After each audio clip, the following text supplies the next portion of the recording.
పెద్దపల్లి జిల్లాలోని కొత్తపల్లి భోజన్నపేట గ్రామాల మధ్య హుస్సేన్ మియా వాగుపై ఉన్న చెక్ డ్యాంను పేల్చేందుకు కొంతమంది గుర్తు తెలియని దుండగులు యత్నించారు. జెలటిన్ స్టిక్స్తో పేల్చేందుకు ప్రయత్నించగా స్థానికంగా ఉన్న రైతులు గమనించి వెంబడించడంతో పారిపోయారు. ఈ మేరకు సంఘటనా స్థలానికి చేరుకున్న పోలీసులు 11 జెలటిన్ స్టిక్స్ వైబ్రేటర్ మిషన్ను స్వాధీనం చేసుకుని దర్యాప్తు చేపట్టినట్లు తెలిపారు.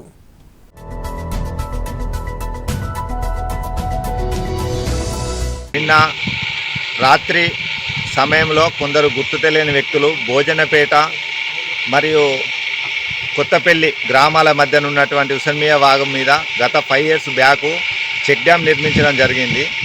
ఈ చెక్ డ్యామ్ను కొందరు గుర్తు తెలియని వ్యక్తులు నిన్న జిలిస్టిక్ అంటే ఏవైతే బట్టీలు ఉంటాయో కాంప్రెషర్ ఒక ట్రాక్టర్ పెట్టి దాన్ని డ్రిల్లింగ్ చేసి బాంబులు పెట్టి బ్లాస్ట్ చేస్తానటువంటి సందర్భంలో మాకు ఇన్ఫర్మేషన్ వచ్చిన వల్లే మేము వెంటనే రైతులను అలర్ట్ చేయడం జరిగింది.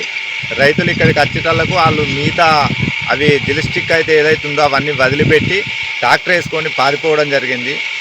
దీనిపై మేము పోలీస్ శాఖ వారికి కంప్లైంట్ ఇవ్వడం కూడా జరిగింది. పోలీస్ వారు వచ్చారు, అంతా ఎంక్వైరీ చేస్తున్నారు.